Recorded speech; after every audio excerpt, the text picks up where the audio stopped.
Okay, so today I'm going to be talking about how to do a foam core in your wig. I will credit any of the cosplayers who've made tutorials down in the description bar below or add a link. But yeah, there's three methods. Tacky glue is one of the most common, hot glue, and contact glue. So the tacky glue method is tried and true. It's often used to create false hairlines when a cosplayer can't find a wig that's appropriate with a lace front or can't afford to buy a lace front or whatever reason. And the materials needed for the tacky glue method are tacky glue, usually a styrofoam core, felt that will be the final color of the wig, Sharpies, hot glue, and scissors. And this method's really great because it gives the cosplayer a lot of time to get the hair the way they want. But with hot glue or contact cement, you don't get as much work time.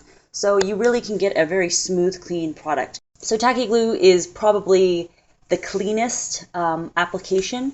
You're going to get very sharp work with tacky glue, but it's limiting because it does dry stiff, so it's not really compatible with more flexible cores. It won't flex with the core. It's not really as good of an adhesive as the other two methods. So what I found is that if you're using tacky glue, you often have to cover your foam core, whether it's styrofoam or EVA, with felt first because it creates a great base undercolor so that if you have any pieces where the hair didn't completely cover the core, it'll be an illusion. It won't show through because you'll have that color covered.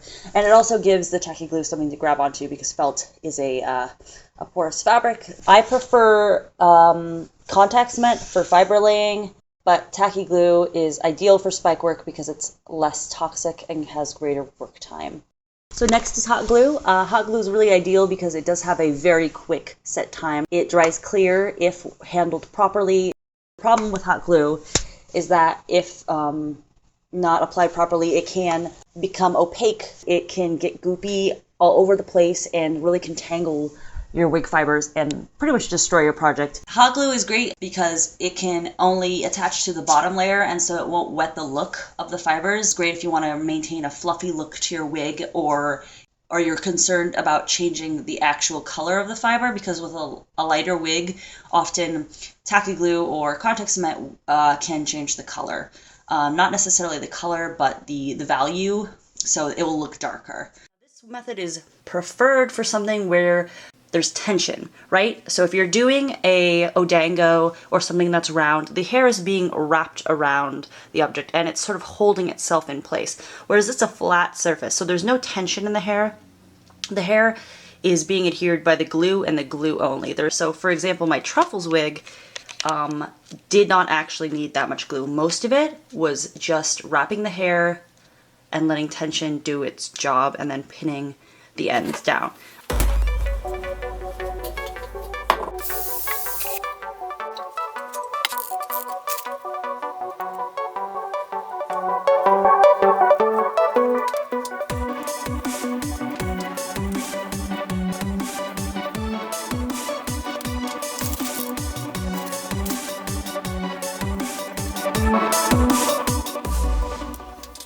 Now, a lot of you probably have never heard of contact cement used in a wig before, and I don't even know if anyone's ever, I'd be very pleased with myself if it was an original idea, but I just know that I tried it and I really like it because it has very distinct pros and cons that I find work for me. So great because there's a moderate work time with it, whereas tacky glue you get as much contact cement, you get a really good decent amount of work time, but then it sets up so you can continue to work on the next section of the project without having to wait a whole day to start, say, another side. You can smooth out the fibers while it's wet, but it will dry in 20 minutes maximum. Sometimes you only get 5 minutes of work time because the cure of the contact cement really is dependent on humidity and temperature and other environmental factors. Contact cement, however, is the most toxic of all the other materials. It's, by the state of California, it's cancerous, like tons of other stuff that cosplayers work with, but working with contact cement for an elongated period of time without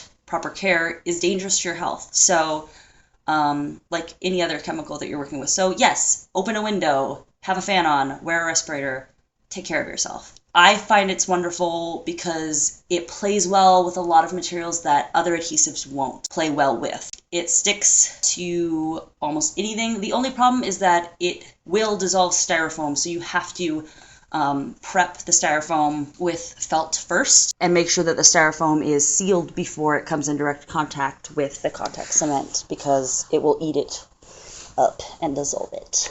What I actually recommend is using a different material other than styrofoam, because a lot of cosplayers use EVA foam. It's a really readily available material, and contact cement and EVA foam work beautifully together.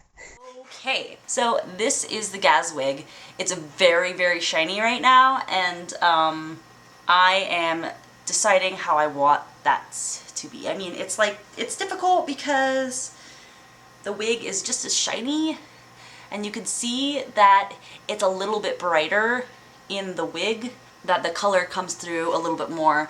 And the color really, I mean, this camera, it's not a good example, I apologize. Like, the color, it really is not muted that much. There's a very, very slight difference. It's like wet and dry hair, right? There's a damper look to the fibers here that, I mean, I suppose I could powder it. I could color it with a colored powder. I could go over it with an ink dye. There's a number of things that I could do that I will put into this video and let you know how those turn out. But ultimately, the color difference is very mild. And that's true with tacky glue as well. It's that the fibers are darkened through the process.